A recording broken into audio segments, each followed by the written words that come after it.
Hello friends, சிந்து பரிவி serial இனி வரப்போகிற எபிசோட்ஸ்க்கான review தான் பார்க்க போகிறோம். அடுத்தடுத்த சுவாரஸ்யங்களை தெரிஞ்சுக்கிறதுக்கு இந்த வீடியோவை ஸ்கிப் பண்ணாமல் கடைசி வரைக்கும் பாருங்கள்.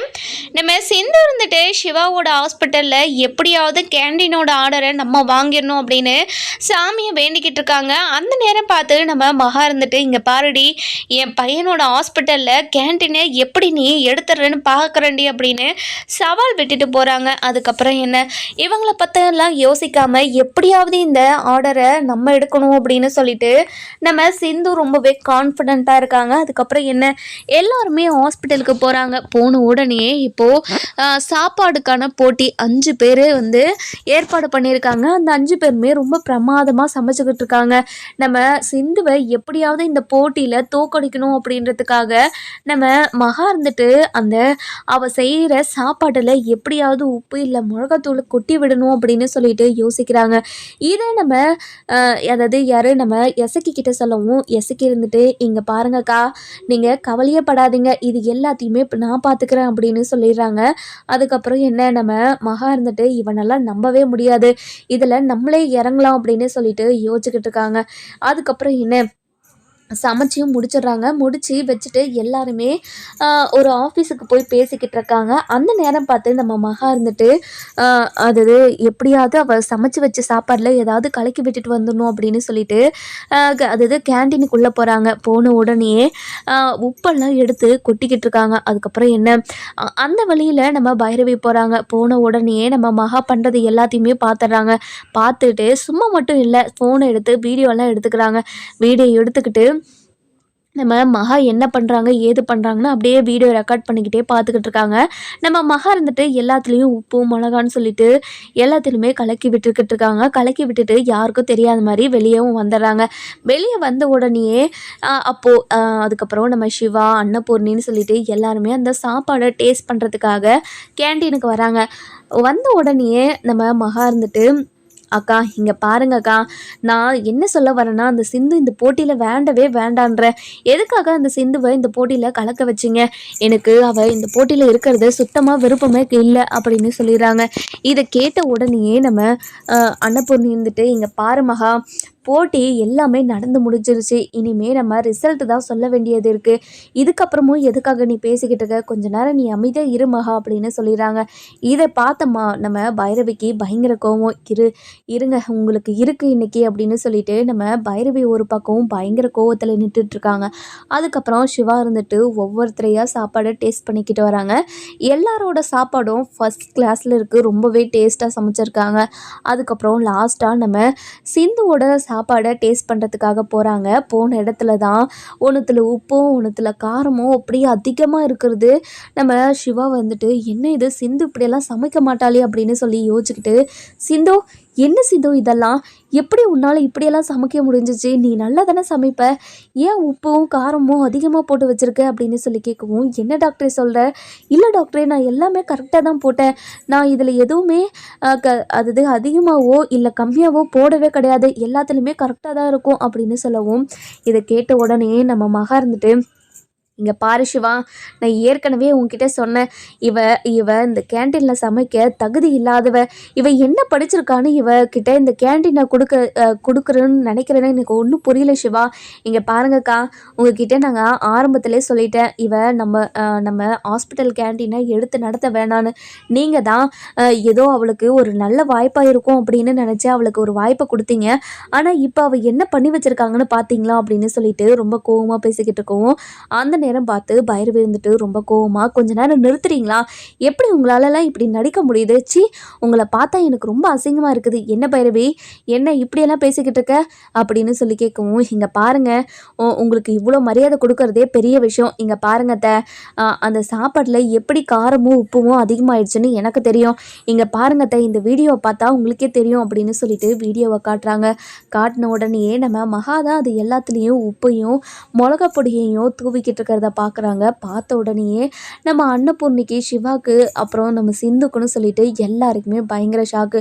அதுக்கப்புறம் நம்ம அன்னபூர்ணி இருந்துட்டு, மகா என்ன மகா இதெல்லாம் அப்படின்னு சொல்லி கேட்கவும், நம்ம சிவா இருந்துட்டு, அம்மா இங்கே பாருங்கம்மா, சிந்து மேலே நீங்கள் ரொம்ப கோவத்தில் இருக்கீங்கன்னு தெரியுது.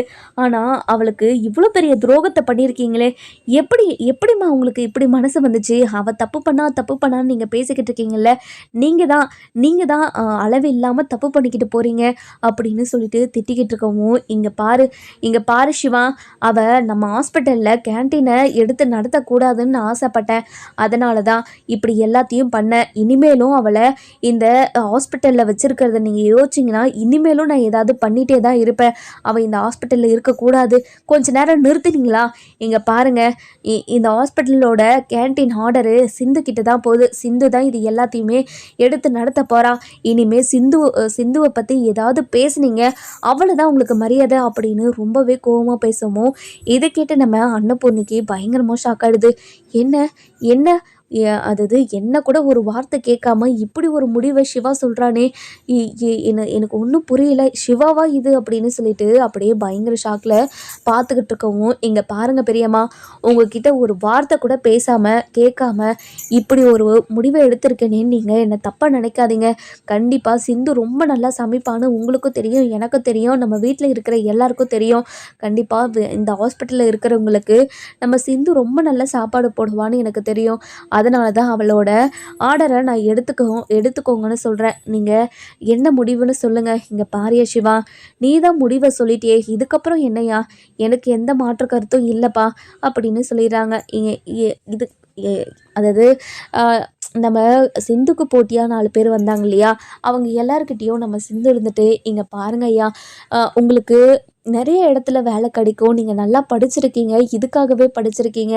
ஆனால் நான் இவ்வளோலாம் படிக்க கிடையாது. நான் கிராமத்தில் வளர்ந்த பொண்ணு தான். அதனால் எனக்கு யாரும் வேலையெல்லாம் கொடுக்க மாட்டாங்க. இப்போது என் புருஷன் ஹாஸ்பிட்டல்லையே நான் வேலை பார்க்குறதுன்றது எனக்கு ரொம்ப ரொம்ப சந்தோஷமாக இருக்குது. என் புருஷன் மட்டும்தான் என் மனசை புரிஞ்சு நான் சமைக்கிற சாப்பாட்டை ருசி பார்த்து இப்படி ஒரு முடிவை சொல்லியிருக்காங்க. அதுக்காக என் புருஷன் மேலே நீங்கள் யாரும் கோவப்படாதீங்க அப்படின்னு சொல்லவும், இங்கே பாருங்கம்மா, நீங்கள் இப்போது அதாவது உங்கள் புருஷனை பிரிஞ்சு தனியாக தான் இருக்கீங்கன்னு எனக்கு தெரியும்.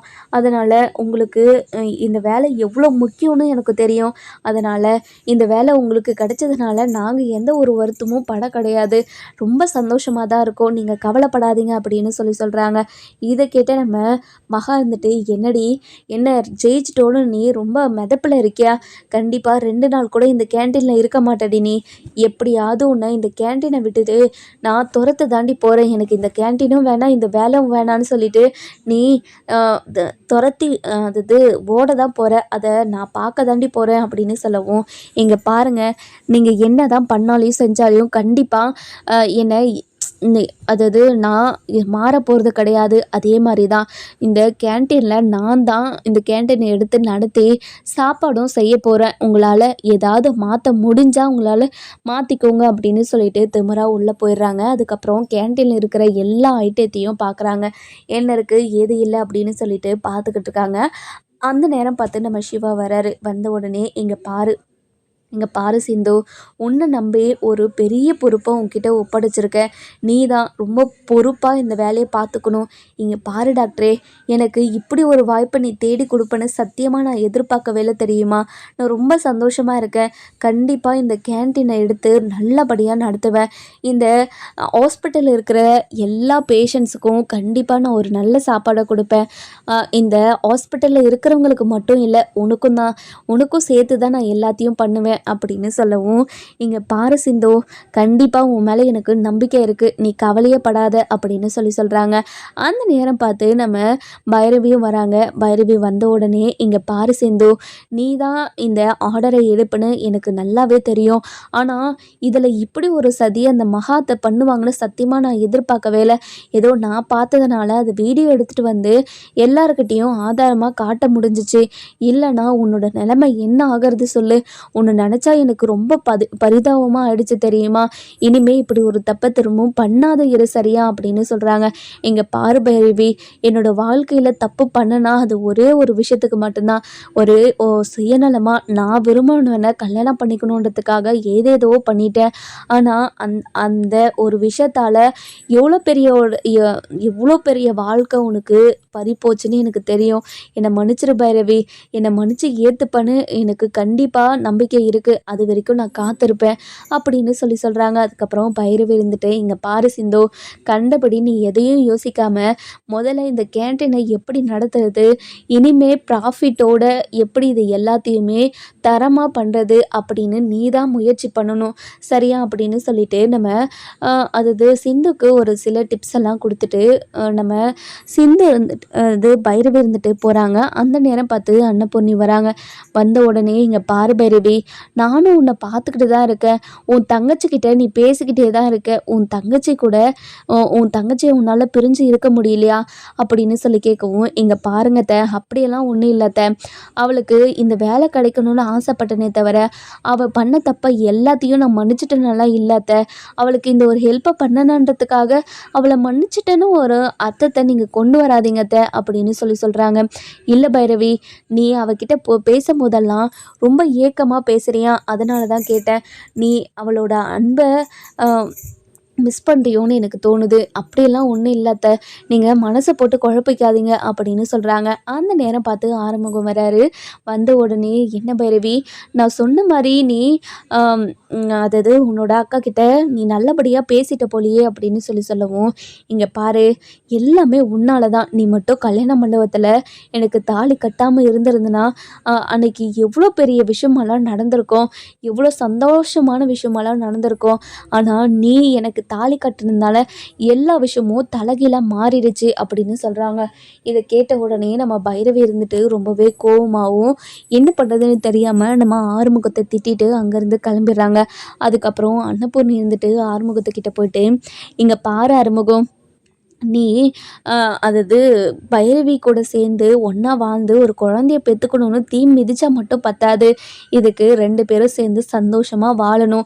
அதுக்கு ஏதாவது ஒரு வழியை பாருன்னா, நீ பாட்டுக்கு இந்த மாதிரி விளையாடிக்கிட்டு இருக்க. இந்த சின்ன பசங்க கூட இந்த மாதிரி விளையாடிக்கிட்டு இருக்காது. நீயும் பைரவியும் சேர்ந்து ஒன்றா சேர்ந்து வாழ்கிற வழியை பாருங்க சரியா அப்படின்னு சொல்லிட்டு நம்ம அதாவது அன்னபூர்ணி போயிடுறாங்க. இதை கேட்ட ஆறுமுகத்துக்கு ஒரே வெக்கம், என்ன பண்ணுறதுன்னு தெரியல. ஒரு மாதிரி அப்படியே கிளுகிளுன்னு இருக்காரு. அதுக்கப்புறம் என்ன, நம்ம பைரவி கிட்ட போயிட்டு, இங்கே பாரு பைரவி, உன்கிட்ட ஒரு சந்தோஷமான விஷயத்த பேசுறதுக்காக தான் வந்தேன். அம்மா என்கிட்ட ஒரு விஷயத்த பற்றி சொன்னாங்க. அந்த விஷயத்த பற்றி உன்கிட்ட சொன்னேன்னா நீயும் ரொம்ப சந்தோஷப்படுவ. என்ன சொன்னாங்க அப்படின்னு சொல்லி கேட்கவும், இங்கே பாரு பைரவி, நீயும் நானும் சேர்ந்து ரொம்ப சந்தோஷமாக வாழ்ந்து ஒரு குழந்தைய பெற்று கொடுக்கணுமா. அவங்களுக்கு ரொம்ப ஆசையாக இருக்கான் குழந்தைய கொஞ்சணும்னு. நீ தான் இதுக்கு எப்படியாவது ஒரு முயற்சி எடுக்கணும் அப்படின்னு சொல்கிறாங்க. இதை கேட்ட உடனேயே ரொம்ப கோவமாக ஆவேசமாக என்ன பண்ணுறதுன்னு தெரியாமல் நம்ம பைரவி இருந்துட்டு தலகாணி எடுத்து ரொம்பவே கோவமாக அடிச்சுக்கிட்டே இருக்காங்க. பைரவி பைரவி, எதுக்காக பைரவி என்னை அடிச்சுக்கிட்டே இருக்க அப்படின்னு சொல்லி கேட்கவும், இங்கே பாருடா, உன் கூட சேர்ந்து வாழ மாட்டேன்னு சொல்லிக்கிட்டு இருக்கேன், உனக்கு டிவோர்ஸ் கொடுக்குறேன்னு சொல்லிக்கிட்டு இருக்கேன். அப்படி இருந்தால் என் கூட சேர்ந்து வாழணும், குழந்தை பெற்றுக்கணும்னு அசிங்கமாக பேசிக்கிட்டு இருக்கேன். உனக்கு வெக்கமாவே இல்லையா? ஒரு விருப்பம் இல்லாத பொண்ணுக்கிட்ட இப்படியெல்லாம் பேசுறது ரொம்ப பெரிய தப்புன்னு உனக்கு தோணலையடா? எரும மாடை அப்படின்னு சொல்லிட்டு அடிச்சுக்கிட்டே இருக்காங்க. இங்கே பாரு பைரவி, என்னை எதுக்காக அடிக்கிற அப்படின்னு சொல்லிட்டு நம்ம பைரவி மேலே விழுந்துடுறாங்க.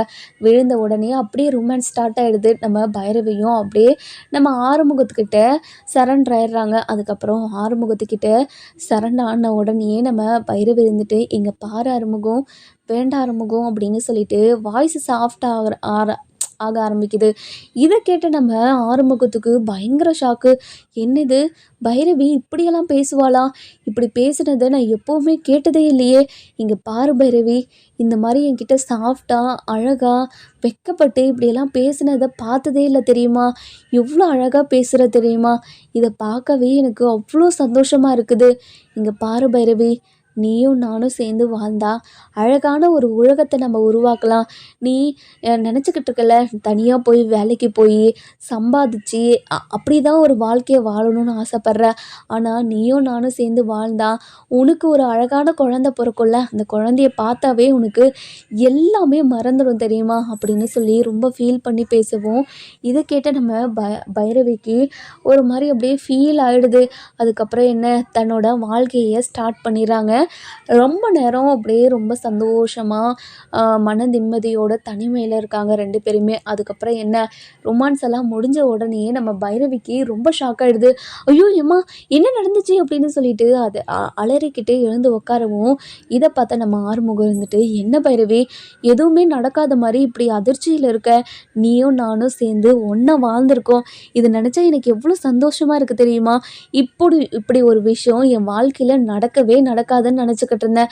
ஆனால் நீ இப்படி இவ்வளோ சீக்கிரமாக எனக்கு கிடைப்பன சத்தியமாக நான் எதிர்பார்க்கவே இல்லை தெரியுமா. எனக்கு எவ்வளோ சந்தோஷமாக இருக்குது தெரியுமா. இந்த சந்தோஷத்தை சொல்கிறதுக்கு அளவே கிடையாது. நான் அவ்வளோ சந்தோஷமாக இருக்கேன் அப்படின்னு சொல்கிறாங்க.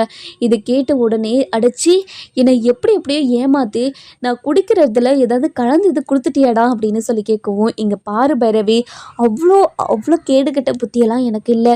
நீயா தான் என்கிட்ட ரொம்ப ரொமான்ஸாக பேசின தெரியுமா. நான் உன் மேலே விழுந்த உடனே உனக்கும் ஒரு மாதிரி ஆயிடுச்சு போல், அதனால தான் நீயும் என்கிட்ட அப்படி நடந்துக்கிட்ட. எப்படியோ ஒன்று எல்லாமே நடந்து முடிஞ்சிருச்சு. எனக்கு எவ்வளோ சந்தோஷமாக இருக்குது தெரியுமா. இந்த சந்தோஷத்தை சொல்கிறதுக்கு அளவே கிடையாது. ஐயோ ரொம்ப வெக்கமாக இருக்குது அப்படின்னு சொல்லவும், அடைச்சி நிப்பாட்டு, உன்னை பார்க்கவே எனக்கு அருவருப்பாக இருக்குடா, முதல்ல இங்கேருந்து கிளம்பிடு. இங்கே பாரு பைரவி, நமக்குள்ளே எல்லாம் நடந்ததுக்கப்புறமும் நீ இப்படியெல்லாம் என்கிட்ட கோவமாக நடந்துக்கிட்டா எப்படி பைரவி. இந்த மாதிரிலாம் நடந்துக்காது சரியா. இனிமேவாது என்கிட்ட கொஞ்சம் வெக்கமாக அழகாக சாஃப்டாக பேச ஆரம்பி, அதை பார்க்கவே எவ்வளோ சந்தோஷமாக இருக்கும் அப்படின்னு சொல்லவும், இது கேட்ட உடனே இங்கே பாருடா, திரும்ப இந்த விஷயத்தை பற்றியே பேசிக்கிட்டே இருந்தேன்னா அவ்வளோதான். அதை நினச்சி பார்க்க என் உடம்பெல்லாம் கூசுது, அருவருப்பாக இருக்குது. எப்படி உன்னால் இப்படியெல்லாம் பண்ண முடிஞ்சிச்சு, என்னோட விருப்பம் இல்லாமல் எப்படி உன்னால் இதெல்லாம் பண்ண முடிஞ்சிச்சு அப்படின்னு சொல்லி கேட்கவும், இங்கே பாரு பைரவி, உன் விருப்பம் இல்லாமலாம் நான் பண்ணவே கிடையாது, உன்னோட விருப்பத்தோடு தான் இது எல்லாமே நடந்துச்சு தெரியுமா அப்படின்னு சொல்லிட்டு வெக்கப்பட்டு சிரிச்சுக்கிட்டே சொல்லவும், இதை கேட்ட நம்ம பைரவிக்கு பயங்கர டென்ஷனு. அதுக்கப்புறம் என்ன, அங்கேருந்து எழுந்து போய் ஃபஸ்ட்டு குளிக்கணும் அப்படின்னு சொல்லிட்டு குளிச்சுட்டு வெளியே வராங்க. வெளியே வந்த உடனே நம்ம பைரவி வந்துட்டு குளிச்சுட்டு ஒரு மாதிரி, அதாவது செக்ஸியாக வெளியே வராங்களா. வந்த உடனே நம்ம பைரவியோட இடுப்பை பார்த்து அப்படியே பயங்கர எமோஷ்னலாக போய் இடுப்பை டச் பண்ணுறாங்க. டச் பண்ண உடனே நம்ம பைரவிக்கு அப்படியே கரண்ட் ஷாக் அடித்த மாதிரி ஆகிடுது. அதுக்கப்புறம் என்ன, அப்படியே திரும்பவும் நம்ம ஆறுமுகத்துக்கு மேலே அதாவது ஆறுமுகத்துக்கிட்ட சரண்டர் ஆயிடுறாங்க. திரும்பவும் தன்னோட வாழ்க்கையை 2வது முறையாக ஸ்டார்ட் பண்ணுறாங்க. அப்படியே போய்கிட்டே இருக்குது. அதுக்கப்புறம் என்ன, நம்ம பைரவி பயங்கரமான ஒரு கோவத்துலேயும் ஆவேசத்துலேயும் இருக்காங்க. இங்கே பாருடா, நீ என்ன தாண்டா பண்ண, என்ன எதுக்காகடா இப்படியெல்லாம் பண்ணிக்கிட்டு இருக்க. இங்கே பாரு பைரவி, நீ இன்னைக்கு இவ்வளோ சந்தோஷமாக என்கிட்ட நடந்தப்பன்னு சத்தியமாக நான் எதிர்பார்க்கவே இல்லை பைரவி. எனக்கு எவ்வளோ சந்தோஷமாக இருக்குது தெரியுமா. இந்த சந்தோஷத்தை சொல்கிறதுக்கு அளவே இல்லை பைரவி. நான் உன்கிட்ட இந்த வார்த்தையை எத்தனையோ முறை சொல்லிட்டேன் தான், நான் இல்லைன்னெல்லாம் சொல்லலை. ஆனால் இந்த வார்த்தையை திரும்ப உன்கிட்ட சொல்லிகிட்டே இருக்கணும் போல் இருக்குது. ஒரு மாதிரி வெக்கமாக வருது பைரவி. இனிமேவாச்சும் என்கிட்ட கொஞ்சம் சந்தோஷமாக நடந்துக்கோ பைரவி. கண்டிப்பாக நமக்குன்னு ஒரு பாப்பா வந்துடும் சரியா அப்படின்னு சொல்லிட்டு சொல்கிறாங்க. இதை கேட்ட உடனே நம்ம பைரவிக்கு அருவருப்பாக இருக்குது. எப்படி அவன்கிட்ட இப்படியெல்லாம் நடந்துக்கிட்டோம் நம்ம, இது எப்படி நடந்துச்சுன்னு தெரியாமல் தனக்கு தானே அப்படி பேசிக்கிட்டு ரொம்ப கோவத்தில் உட்காந்துக்கிட்டு இருக்காங்க. அதுக்கப்புறம் என்ன, நம்ம சிந்து வந்துட்டு ரொம்ப சந்தோஷமாக தனக்கு இந்த ஆர்டர் கிடச்சிருச்சு அப்படின்னு நினச்சி ரொம்ப சந்தோஷத்தில் இருக்காங்க. அதுக்கப்புறம் வீட்டுக்கும் வராங்க. வீட்டுக்கு வந்த உடனே நம்ம ஆறுமுகத்துக்கு நம்ம சிவா கிட்ட போயிட்டு, இங்கே பாரு டாக்டரே, இன்றைக்கி ஹாஸ்பிட்டலில் இருக்கிறவங்கெல்லாம் நம்ம சமைச்ச சாப்பாடு சாப்பிட்டு ரொம்ப சந்தோஷமாக இருக்குது, இப்படி ஒரு சாப்பாடை நான் எப்போவுமே சாப்பிட்டதில்ல, அப்படி இப்படின்னு என்னை புகழ்ந்துக்கிட்டே இருந்தாங்க தெரியுமா. எனக்கு எவ்வளோ சந்தோஷமாக இருந்துச்சு தெரியுமா அப்படின்னு சொல்லவும், இங்கே பாரு சிந்து, இனிமே இதே மாதிரி நீ எல்லாத்தையும் மெயின்டைன் பண்ணிக்கணும் சரியா. இனிமேல் எந்த ஒரு இடத்துலையும் உன் மேலே ஒரு கம்ப்ளைண்ட் கூட வந்துடக்கூடாது. எல்லாத்தையும் கரெக்டாக மெயின்டைன் பண்ணிக்கணும். இங்கே பாரு டாக்டரே, கண்டிப்பாக இது எல்லாத்தையும் நான் பார்த்துக்கிறேன், நீ கவலையே படாத அப்படின்னு சொல்லிடுறாங்க. அதுக்கப்புறம் என்ன, அந்த நேரம் பார்த்து நம்ம அன்னபூர்ணி வராங்க. "சிவா, இங்கே பாரு சிவா, எதுக்காக நீ அவகிட்ட பேசிக்கிட்டு இருக்க? இங்கே பாருங்க பெரியம்மா, நான் கேன்டீனை பற்றி தான் அவகிட்ட பேசிக்கிட்டு இருந்தேன். இனிமே ஒழுங்காக கேர்ஃபுல்லாக எல்லாத்தையும் மெயின்டைன் பண்ணணும். இனிமே எந்த ஒரு கம்ப்ளைண்ட்டும் கேன்டீன்லேருந்து வந்துடவே கூடாது அப்படின்னு சொல்லிக்கிட்டு இருந்தேன் பெரியம்மா. இங்கே பாரு சிவா, நீ தான் எல்லாத்தையும் சொல்லி முடிச்சிட்டல, இனிமே எதுக்காக அவகிட்ட பேசிக்கிட்டு இருக்க? வா, இனிமே அவகிட்ட பேசுகிற வேலையே வேண்டாம். இனிமே அவள் ஏதாவது தப்பு பண்ணா நம்ம வேற வெண்டரை மாற்றிக்கலாம். இனி கவலைப்படாதவா அப்படின்னு சொல்லிட்டு உள்ளே கூட்டிகிட்டு போயிடுறாங்க. இதை கேட்டு நம்ம சிந்து வந்துட்டு, இங்கே பாருங்க அத்தை, நீங்கள் டாக்டரோட மனசை மாற்றிடுவேன்னு நினச்சி நீங்கள் ரொம்ப ஒரு கவலைப்படுறீங்க. என்னை பற்றியும் உங்களுக்கு தெரியும். நான் பண்ண ஒரே ஒரு தப்புக்காக இப்படி என்னை தண்டிக்கிறது சரியில்லை அத்தை. கண்டிப்பாக இனிமே எந்த ஒரு பொய்யும் சொல்ல மாட்டேன். நான் பண்ண பொய்க்காக நான் ரொம்ப அனுபவிச்சிட்டேன் அத்தை. நீங்கள் இதுக்கு மேலேயும் என்னை மன்னிச்சு ஏற்றுக்காமல் இருக்கிறது எனக்கு ரொம்ப கஷ்டமாக இருக்கு அத்தை. ப்ளீஸ் அத்தை, என்னை மன்னிச்சு ஏற்றுக்கோங்க அத்தை அப்படின்னு சொல்லவும், இங்கே பாருடி, இந்த ஜென்மத்தில் உனக்கு மன்னிப்பே கிடையாதுடி, கண்டிப்பாக உன்னை மன்னிக்கவே மாட்டேன் அப்படின்னு சொல்கிறாங்க. இதை கேட்ட உடனே நம்ம சிவா இருந்துட்டு ரொம்பவே கோவமாக நம்ம அன்னபூர்ணியை பார்த்துக்கிட்டு இருக்காங்க. இங்கே பாரு டாக்டரே, கண்டிப்பாக அன்னபூர்ணியத்தை ஒரு நாள் என்னை மருமகளாக ஏற்றுப்பாங்க. அப்போது நீயும் நானும் சந்தோஷமாக ஒரு வாழ்க்கையை தொடங்கி நமக்குன்னு ஒரு குழந்தை குட்டின்னு வரும். நீ கண்டிப்பாக கவலைப்படாத டாக்டரே அப்படின்னு சொல்கிறாங்க. இங்கே பாரு சிவா, ஏன் முன்னாடியே அவள் என்னென்னலாம் பேசிக்கிட்டு இருக்கா, நீயும் அமைதியாக நின்று கேட்டுக்கிட்டு இருக்க. எப்படி சிவா உன்னால் அமைதியாக நின்று கேட்க முடியுது அப்படின்னு கேட்கவும், இங்கே பாருங்கம்மா, இங்கே பாருங்க பெரியம்மா, விடுங்க பெரியம்மா, வாங்க அப்படின்னு சொல்லிட்டு கூட்டிகிட்டு போகிறாங்க. அதுக்கப்புறம் நம்ம சிவா இருந்துட்டு ரொம்ப சந்தோஷமாக நம்ம சிந்து சொன்னதெல்லாம் நினச்சி சந்தோஷமாக ரூமுக்கு போகிறாங்க. நம்ம அன்னபூர்ணி அப்போ தான் ஹாலில் உட்காந்துக்கிட்டு இருக்காங்க. அந்த நேரம் பார்த்து நம்ம பைரவி உடம்பெல்லாம் முறுக்கிக்கிட்டு அப்படியே ஒரு மாதிரி டயர்டாக வராங்க. வந்த உடனே பைரவி, இங்கே வா பைரவி அப்படின்னு கூப்பிடுவோம். வந்த உடனே நம்ம பைரவி இருந்துட்டு, அத்தை சொல்லுங்க அத்தை அப்படின்னு கேட்குறாங்க. என்ன பைரவி, என்னாச்சு, ஒரு மாதிரி இருக்கு அப்படின்னு கேட்கவும், ஒன்றும் இல்லை அத்தை, ஒரு மாதிரி டயர்டாக இருக்குது, உடம்பெல்லாம் வலிச்சுக்கிட்டே இருக்குது அப்படின்னு சொல்லவும், அந்த நேரம் பார்த்து நம்ம ஆறுமுகம் வராரு. வந்து உடனே வெக்கத்தில் அப்படியே காலை தரையில் அப்படியே தேய்ச்சிக்கிட்டே இருக்கவும் நம்ம அன்னபூர்ணி புரிஞ்சுக்கிறாங்க. 2 பேரும் சேர்ந்து ஒன்றா வாழ்ந்துருக்காங்க போலியே, ரொம்ப சந்தோஷமாக இருக்குது. இங்கே பாரு பைரவி, ரொம்ப சந்தோஷமாக இருக்குது, நீங்கள் 2 பேரும் சேர்ந்து வாழ ஆரம்பிச்சிட்டிங்கன்னு எனக்கு தோணுது. நீங்கள் இனிமே ஒத்துமையாக சந்தோஷமாக இருக்கணும், இதை தான் நான் எதிர்பார்க்குறேன். நீங்கள் 2 பேரும் கவலைப்படாதீங்க, நீங்கள் ஆசைப்பட்ட மாதிரி ஒரு வாழ்க்கை உங்களுக்கு கிடைக்கும் அப்படின்னு சொல்கிறாங்க. மா, எப்படிம்மா நாங்கள் 2 பேரும் சேர்ந்து வாழ்ந்ததை நீங்கள் எப்படி கண்டுபிடிச்சிங்க அப்படின்னு கேட்கவும், இங்கே பாருடா, நீ என்னோட பையன், பைரவி என்னோட மருமக, எனக்கு தெரியாதா உங்களுக்குள்ளே என்ன நடந்துச்சுன்னு. இங்கே பாரு அறுமுகம், இனிமே உங்கள் 2 பேருக்குள்ள அந்யோன்யம் ஒன்றா இருக்கணும், ரொம்ப சந்தோஷமாக இருக்கணும் நீங்கள் 2 பேருமே சேர்ந்து அப்படின்னு சொல்கிறாங்க. இதை கேட்ட உடனே நம்ம ஆறுமுகத்துக்கு வெக்கம் தாங்க முடியல, அப்படியே வெக்கப்பட்டு ரூமுக்குள்ளே ஓடிடுறாங்க. இதை பார்த்துக்கிட்டு இருந்த பைரவி பின்னாடி ஆறுமுகத்துக்கு போகவும், இதை பார்த்த நம்ம சிந்துக்கு நம்ம அன்னபூர்ணிக்கு ரொம்ப சந்தோஷமாக இருக்குது. பைரவியும் ஆறுமுகத்துக்கூடயே போகிறத பார்த்துட்டு ரொம்பவே சந்தோஷமாக இருக்காங்க. அதுக்கப்புறம் என்ன, நம்ம பைரவி இருந்துட்டு ரொம்பவே சந்தோஷமாக ரொம்ப கோவமாக ஆறுமுகத்துக்கிட்ட போயிட்டு, ஏய் எரும மாடு, நீ என்ன பண்ணி வச்சுட்டு வந்திருக்க, அத்தை முன்னாடி என்னென்னலாம் பேசிகிட்டு இருக்க, உனக்கு வெக்கமாகவே இல்லையா, இப்படியெல்லாம் பேசினா உனக்கு வாயெல்லாம் கூசாதா அப்படின்னு சொல்லவும், பைரவி, இதில் என்ன இருக்குது பைரவி, நீ என்னோட பொண்டாட்டி, நான் உன்னோட புருஷன், நம்ம 2 பேரும் சேர்ந்து வாழ்ந்திருக்கோம், அது அவங்க கிட்ட சொன்னால் அது அவங்களும் சந்தோஷம்தான் பட்டாங்க, அதை நீ பார்க்கலையா அப்படின்னு கேட்கவும், இங்கே பாருடா, உனக்கு வெக்கமாகவே இல்லையா, உன்னை நினச்சா எனக்கு அருவருப்பாக இருக்குடா, சி உன்னால் எப்படிடா இப்படி ஒரு விஷயத்த பண்ண முடிஞ்சிச்சு அப்படின்னு கேட்கவும், இங்கே பாரு பைரவி, எதுக்காக நீ இவ்வளோ கோவப்படுற, நீ இவ்வளோ கோவப்பட வேண்டிய அவசியமே கிடையாது அப்படின்னு சொல்லிடுறாங்க. இன்னொரு பக்கம் பார்த்தீங்கன்னா நம்ம மகாக்கு பயங்கர கோவம், எப்படி இவளை இப்படி ஒரு விஷயத்த பண்ணா அப்படின்னு சொல்லிட்டு பயங்கர கோவத்தில் இருக்காங்க. அதுக்கப்புறம் நம்ம சிந்து வந்துட்டு மகா கிட்ட போயிட்டு, இங்கே பாருங்கத்த, நீங்கள் எப்படியாவது அதாவது டாக்டர் கிட்ட இருந்து என்னை பிரிச்சிடலாம்னு நினச்சிக்கிட்டு இருக்கீங்க. கண்டிப்பாக அது மட்டும் நடக்கவே நடக்காது. டாக்டரையும் என்னையும் பிரிக்கவே முடியாது. எப்படி நீங்கள் 2 பேரையும் பிரிச்சிடுறீங்கன்னு நானும் பார்க்குறேன் அப்படின்னு சொல்கிறாங்க. இதை கேட்ட உடனே நம்ம மகா இருந்துட்டு, இங்கே பாருடி, இந்த கேண்டீன் விஷயத்தில் எப்படியோ பைரவி வந்து உன்னை காப்பாற்றிட்டான்னு நினச்சிக்கிட்டு இருக்கடி. எப்படியாவது உன்னை அந்த கேண்டீன்லேருந்து துரத்தி அடிக்கலைன்னா என் பேரை மாற்றிக்கிறேன்டி. இங்கே பாருங்கத்த, அப்படி ஒரு விஷயம் மட்டும் நடக்கவே நடக்காது. நான் நடக்கவும் விட மாட்டேன் அப்படின்னு சொல்கிறாங்க. இங்கே பாருங்கத்த, நீங்கள் கிச்சனுக்குள்ளே வந்து எதுவுமே பண்ண முடியாது. கிச்சனுக்குள்ளே 4 கேமரா ஃபிக்ஸ் பண்ணியிருக்கேன் நான்.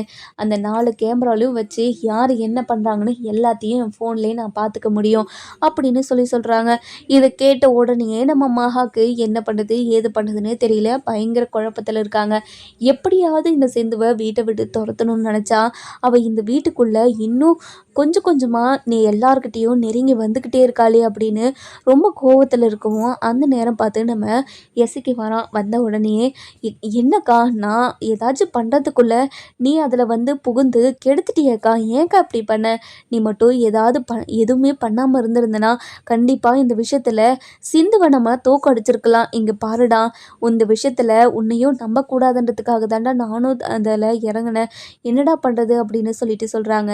நம்ம மகா வந்துட்டு நம்ம சிந்துவை அந்த கேன்டீன்ல இருந்து துரத்தி அடிப்பாங்களா மாட்டாங்களான்னு சொல்லிட்டு நம்ம வர எபிசோடில் பார்க்கலாம். இந்த வீடியோ உங்களுக்கு பிடிச்சிருந்தா லைக் பண்ணுங்கள், சப்ஸ்கிரைப் பண்ணுங்கள், மறக்காமல் பெல் ஐகானையும் கிளிக் பண்ணிக்கோங்க. மறக்காம